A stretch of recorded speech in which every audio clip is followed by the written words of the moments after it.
Assalamualaikum warahmatullahi wabarakatuh. Al-Fatihah. A'udzu billahi minasy syaithanir rajim. Bismillahirrahmanirrahim.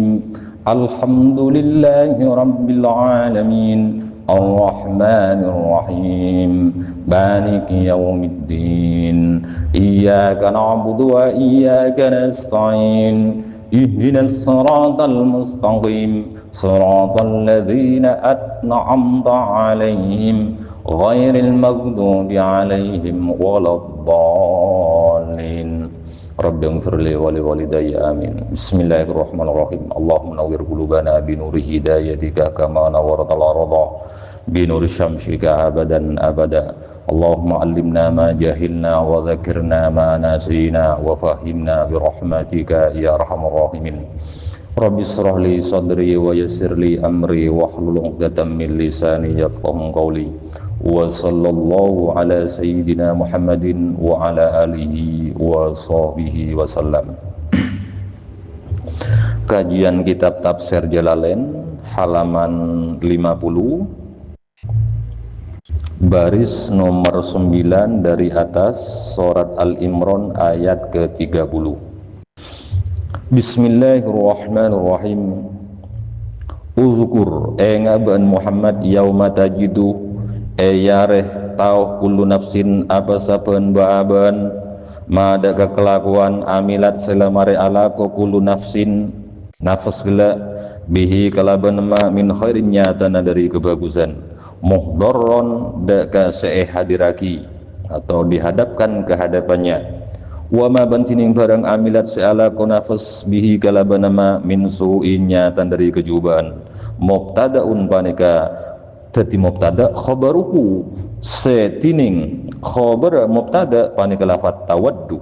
Jadi wa ma dalam lafat wa ma amilat min su'in tersebut manya isim mausulnya tersebut itu menjadi mubtada, sementara yang menjadi khabar mubtadanya ada lafaz tawaddu. Dari totalitas dari jumlah fi'il dan fa'il itu menjadi khabar mubtada daripada ma'amilat min su'in. Itu dalam versi tafsir Jalalain. Apabila dalam versi tafsir Munir, ya, tafsir Munir karangan Syekh Munabbah, insyaallah kalau nggak salah Munabbah Az-Zuhaili, maka ma'amilat tersebut mendapatkan 3 alternatif. Jadi termasuk salah satunya itu menjadi mubtada dan ma-nya tersebut dianggap sebagai ma isim mausul. Bisa juga ma tersebut itu diatafkan kepada lafaz ma'amilat. Ma'amilat, jadi status dan jabatannya tidak menjadi mubtada lagi ketika keadaannya ma tersebut itu diatafkan kepada lafaz ma'amilat min khairin. Sementara tawaddu itu totalitas jumlah fi'il dan fa'ilnya, totalitas daripada fi'il dan fa'il itu jumlahnya menjadi hal. Atau bisa juga adanya ma tersebut itu dianggap sebagai ma isim syarat, bisa juga. Itu dalam versi Imam Zuhaili. Imam Zuhaili dalam sebuah kitab tafsir Munir. Tawaddu arya lebur nafas lau cek saking anna tining saongkuna bainaha panika iyan ternafas wa bainahu ban iyan terna ma amilat min su'in amadan apa mangsah atau jarak ba'idan sejauh ghayatan tegesa kekatokan engkan fi nihayatil budi dalam katokah kejauhan fala yasiluh maka tak dapat ma ilaiha daka nafas wa yuhadhiru ban kok nakoen kum de kebanjare kafi Allahu basir Allah, yani kok nakoen de keseksan Allah, kok nakoen beanjurwa kalian semua itu akan mendapatkan bahayanya daripada menentang perintahnya Allah. Allahu basir Allah nafsahu de kadzat Allah karrara langulang Allah atau kuriro lang yulang pon apa lafat yuhadzirukumullahu nafsa litakidi karena ngokowaki wallahu bantining Allah raufun fun panegadat semahab se sangat belas bil ibadi deka banyak kebula. Jadi di sini Allah Subhanahu wa taala memperingatkan kepada sekelompok kalangan umat manusia, karena sebelumnya umat manusia itu tak mau tunduk dan patuh terhadap perintahnya Allah Subhanahu wa taala, tak mau meyakini dan tidak mau meyakini bahwasanya junjungan Nabi besar kita Muhammad sallallahu alaihi wasallam itu adalah utusannya Allah Subhanahu wa taala. Sehingga Allah Subhanahu wa taala datangkan ayat ke-30 daripada surat Al-Imran agar mereka benar-benar takut terhadap di hari yauma tajidu kullu nafsin ma amilat min khairin muhdara. Takutlah di hari yang mana masing-masing jiwa tersebut mengetahui tentang apa yang telah mereka perbuat, tentang apa yang telah mereka lakukan dari kebaikan apapun, kesemuanya itu akan dihadapkan ke hadapannya masing-masing jiwa tersebut. Jadi orang masing-masing jiwa tersebut akan mengetahui tentang apa waktu hidup di dunia yang telah ia lakukan dahulu kala. Karena pada dasarnya kehidupan itu bukan hanya sekedar di dunia saja, melainkan kelak di akhirat nanti, yakni setelah kematian itu akan ada sebuah kehidupan lagi, yang mana pada masa-masa tersebut seluruh kalangan umat manusia masing-masing jiwa akan dimintai sebuah pertanggungjawaban. Jadi kesemuanya masing-masing jiwa tersebut mengetahui tentang apa kebaikan apakah yang dahulu kala pernah dilakukan waktu hidup di dunia, dan kesemuanya tersebut akan dihadapkan ke hadapannya. Demikian pula dengan adanya sebuah keburukan yang dahulu kala waktu hidup di dunia yang sempat mereka lakukan oleh masing-masing jiwa tersebut, itu juga akan dihadapkan kepada mereka masing-masing. Sehingga ketika keadaannya sebuah keburukan tersebut atau perbuatan-perbuatan yang dilarang oleh Allah Subhanahu wa taala, yang tidak yang dilarang oleh Allah Subhanahu wa taala di dalam Al-Qur'an, ya, yang dilarang oleh Allah Subhanahu wa taala di dalam Al-Qur'an, kemudian ia lakukan waktu hidup di dunia, maka mereka itu memiliki sebuah keinginan, tawaddu law anna bainaha wa bainahu amadam ba'ida. Sehingga mereka memiliki sebuah keinginan, sehingga mereka memiliki sebuah rasa kesenangan apabila keadaannya hal tersebut, anna bainaha wa bainahu amadam ba'ida, ya, antara keburukan yang telah dahulu kala waktu dilakukan waktu hidup di dunia dan jaraknya dengan diri mereka itu ada sebuah masa yang amat sangat panjang, ya, ada sebuah jangka waktu yang lama. Itu keinginan manusia, itu keinginan masing-masing jiwa ketika keburukan-keburukan tersebut dihadapkan ke hadapannya, ya, saking dari beratnya sebuah adabnya, siksaan dari sisi Allah Subhanahu wa taala kelak di akhirat nanti sebagai wujud balasan bagi orang yang telah melakukan sebuah kesalahan dan keburukan. Sehingga keadaannya sebuah masa tenggang waktu tersebut ghayatan fi nihayatil bu'di fala yasilu ilaiha.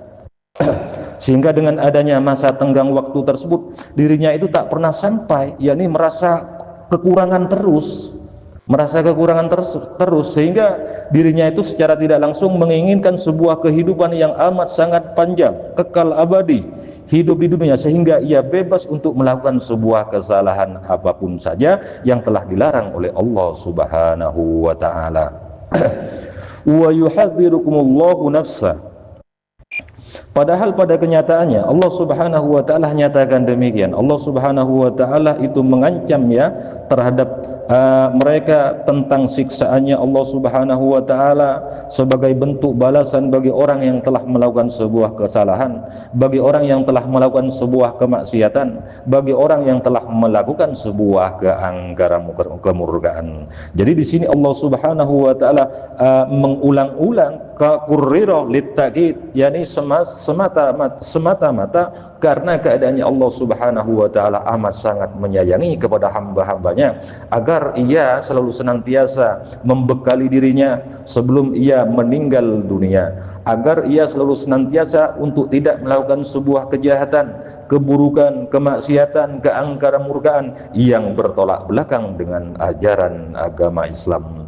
Kenapa Allah Subhanahu wa taala mengulang-ulang dalam lafaz wa yuhadzirukumullahu nafsa, sehingga keadaannya Allah Subhanahu wa taala itu memperingatkan dengan zatnya secara langsung, karena pada dasarnya wallahu raufum bil ibad, karena pada dasarnya Allah Subhanahu wa taala amat sangat mengasihi, amat sangat menyayangi kepada hamba-hambanya, agar hamba-hambanya tersebut bisa mempersiapkan diri untuk mencari amal-amal yang bisa untuk dihadapkan kelak di akhirat nanti, yakni setelah sebuah masa dibangkitkan dari alam kuburnya.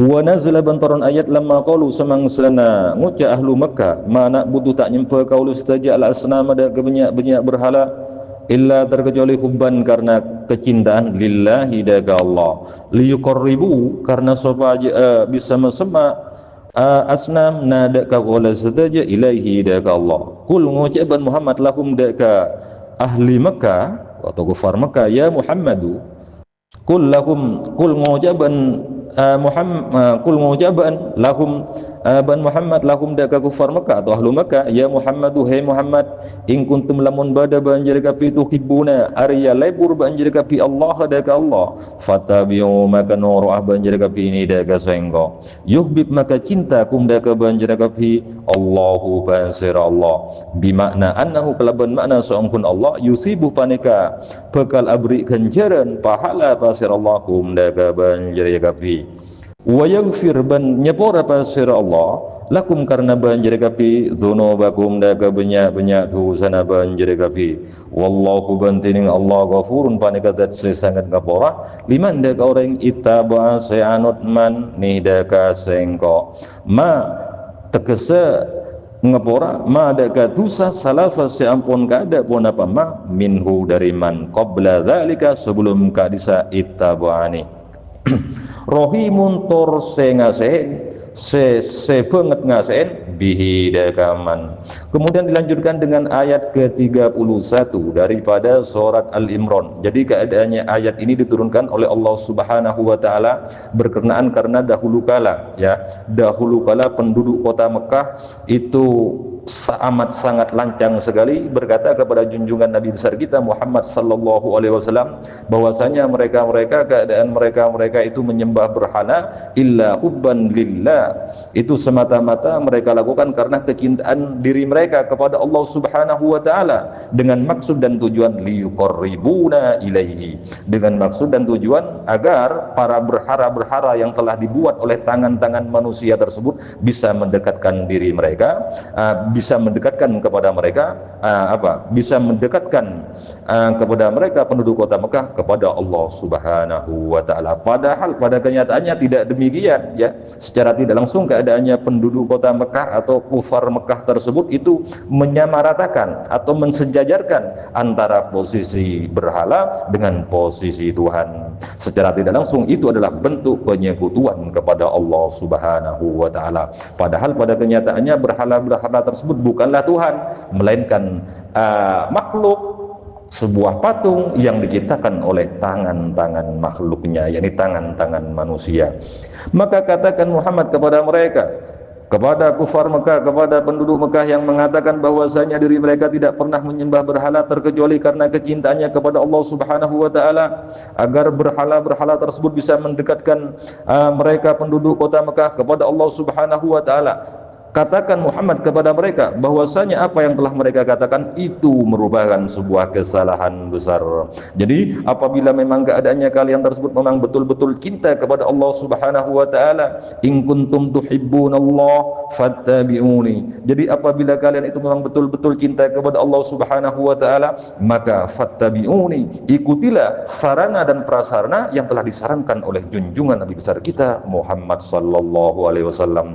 Karena pada dasarnya bahwasanya Nabi Muhammad sallallahu alaihi wasallam itu menyampaikan bukan kalamnya sendiri, melainkan kalamnya Allah Subhanahu wa taala, melainkan firman yang turunnya dari sisi Allah Subhanahu wa taala kemudian disampaikan kepada seluruh kalangan umat manusia. Sehingga apabila kalian tersebut itu mengikuti sarana dan prasarana yang sudah dianjurkan oleh junjungan Nabi besar kita Muhammad sallallahu alaihi wasallam, yuhibbukumullah, maka niscaya keadaannya Allah Subhanahu wa taala akan cinta, ya, akan selalu senantiasa merestui terhadap segala sesuatu yang telah dilakukan oleh hamba-hambanya tersebut. Di sini yuhibbukum bimakna annahu yusibukum, memiliki sebuah kandungan artian bahwasanya hal tersebut adalah Allah Subhanahu wa taala dalam mewujudkan kecintaannya tersebut. Allah Subhanahu wa taala tidak cukup hanya sekedar cinta saja, melainkan keadaannya Allah Subhanahu wa taala yusibukum, Allah Subhanahu wa taala memberikan sebuah ganjaran,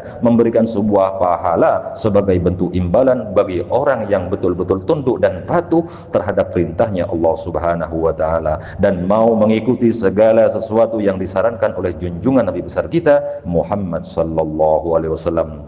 Justru keadaannya Allah bukan hanya sekedar cinta saja, bukan hanya sekedar memberikan pahala saja, melainkan wa yaghfir lakum dzunubakum, keadaannya Allah Subhanahu wa taala juga akan mengampuni segala kesalahan dan dosa yang telah berlalu, ya, segala kesalahan dosa yang telah berlalu yang sebelumnya mengikuti junjungan Nabi besar kita Muhammad sallallahu alaihi wasallam tentang penyekutuan, ya, tentang menyamaratakan dengan posisi Allah, posisi berhala dengan Allah Subhanahu wa taala, tentang tindakan-tindakan kedoliman yang lainnya, maka oleh Allah Subhanahu wa taala sebagai timbal baliknya Allah akan menghapus segala kesalahan yang sempat dilakukan dahulu kala sebelum mengikuti junjungan Nabi besar kita Muhammad sallallahu alaihi wasallam. Sebesar apapun dosa-dosa penduduk kota Mekah, sebesar apapun dosa-dosa yang telah dilakukan oleh sekelompok manusia tersebut,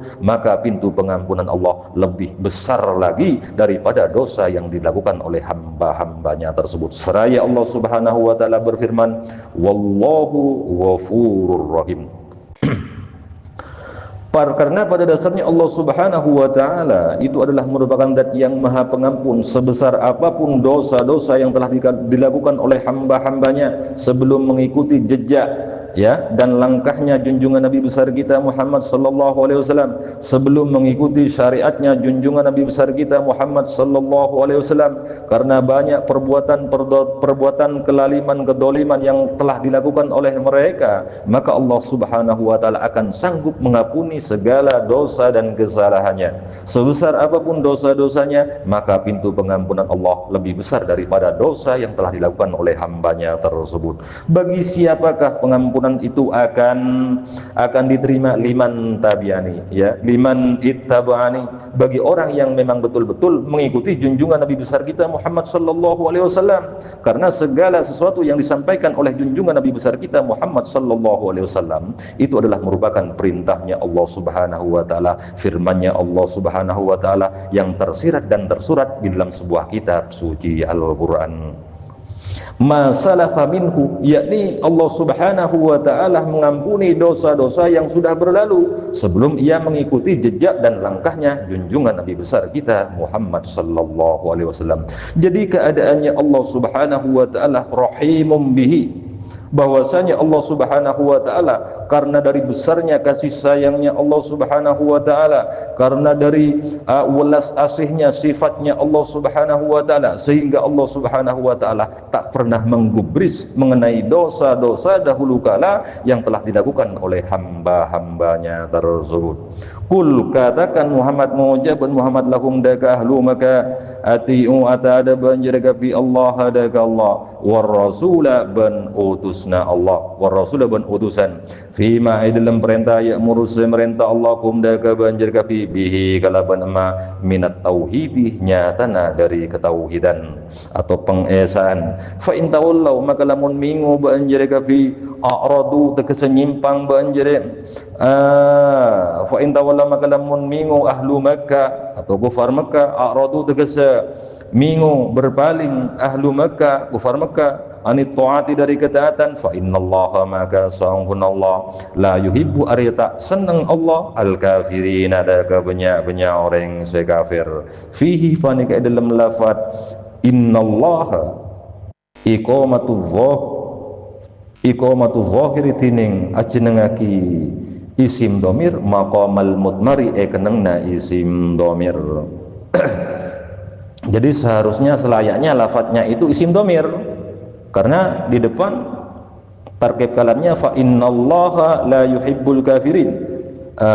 Bukan atiullaha war rasul fa in tawallau fa innahu, seharusnya demikian secara tata bahasa. Namun Allah Subhanahu wa taala di sini ungkapkan secara isim dhahir, ya, fihi iqamatud dhahir maqamal mudmari, ya, selayaknya sepantasnya itu isim dhahir, karena semata-mata tabakitan. Dalam sebuah kitab tafsir Sawi itu dinyatakan di sini tabakitan semata-mata demi untuk agar sekalangan umat manusia, agar sekalangan hamba-hamba dari Allah Subhanahu wa taala bisa meresapinya bahwasanya yang layak dan pantas untuk disembah itu hanyalah Allah semata, tidak boleh disekutukannya.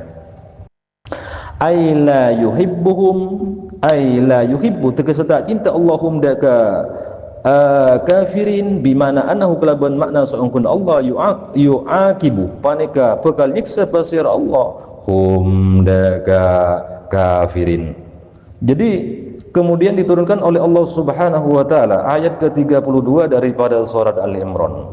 Jadi apabila kalian itu memang betul-betul tunduk dan patuh terhadap perintahnya Allah Subhanahu wa taala, menginginkan ridha dari Allah Subhanahu wa taala, qul atiullaha war rasul, maka katakan Muhammad, taatlah kepada Allah Subhanahu wa taala, taatlah kepada utusannya Allah Subhanahu wa taala, yaitu Nabi Muhammad sallallahu alaihi wasallam, mengenai apa yang telah diperintahkan oleh Allah, yang tersirat dan tersurat di dalam kitab Al-Quran, untuk diesakannya, bukan untuk disekutukannya. Karena pada dasarnya Allah Subhanahu, Nabi Muhammad sallallahu alaihi wasallam ini menyampaikan apa yang sudah difirmankan oleh Allah Subhanahu wa taala, yang telah difirmankan oleh Tuhan, yakni mengenai ketaatannya kepada Allah Subhanahu wa taala dan tunduk dan patuh terhadap Rasulullah sallallahu alaihi wasallam. Karena segala sesuatu yang disampaikan oleh junjungan Nabi besar kita Muhammad sallallahu alaihi wasallam itu bukan kalamnya sendiri, melainkan firman-Nya Tuhan. Adapun pokok pembahasan daripada yang disabdakan Nabi itu hanyalah sekedar untuk memperluas, ya, mempermudah keadaannya firman Allah Subhanahu wa taala yang telah difirmankan oleh Allah Subhanahu wa taala mengenai apa yang sudah diperintahkan oleh Allah Subhanahu wa taala untuk diesakannya, bukan untuk disekutukannya. Fa in tawallau a'radu anit ta'ati fa innallaha la yuhibbul kafirin. Akan tetapi apabila keadaannya manusia tersebut justru berbalik, ya, ketika keadaannya junjungan Nabi besar kita Muhammad sallallahu alaihi wasallam menyatakan untuk taat dan tunduk patuh kepada Allah, untuk taat dan tunduk kepada utusannya Allah Subhanahu wa taala, justru keadaannya manusia tersebut membelotnya alias berpaling, ya, menyimpang dari ketaatan kepada Allah Subhanahu wa taala, maka di sini Allah Subhanahu wa taala nyatakan seraya berfirman fa innallaha la yuhibbul kafirin, maka sesungguhnya Allah Subhanahu wa taala sama sekali tidak pernah suka kepada orang-orang kafir tersebut. Yani dalam perihal tersebut, dalam ketidaksukaannya Allah Subhanahu wa taala, suatu saat nanti Allah Subhanahu wa taala akan membalasnya atas segala sesuatu yang telah dilakukan oleh hamba-hambanya, atas segala sesuatu yang telah dilakukan oleh sekalangan manusia. Sehingga di sini ditafsiri dengan sebuah penafsiran ay la yuhibbuhum bimakna annahu yu'aqibuhum, bahwasanya suatu saat nanti Allah Subhanahu wa taala Allah wujudkan ketidakcintaannya tersebut kepada orang-orang kafir, ketidaktundukannya tersebut, ya, kepada Allah dan utusannya, sebagaimana telah dilakukan oleh orang-orang kafir tersebut. Allah Subhanahu wa taala akan membalasnya dengan sebuah balasan yang setimpal, yakni suatu saat nanti Allah Subhanahu wa taala akan menyiksa mereka sebagai bentuk balasan atas apa yang telah dilakukan oleh sekalangan manusia tersebut. Innallaha astafa. Mungkin itu saja dalam kajian tafsir Jalalain malam hari ini. Apabila ada sebuah kesalahan Mohon maaf yang sebesar-besarnya. Wabillahi taufiq wal hidayah. Wassalamualaikum warahmatullahi wabarakatuh.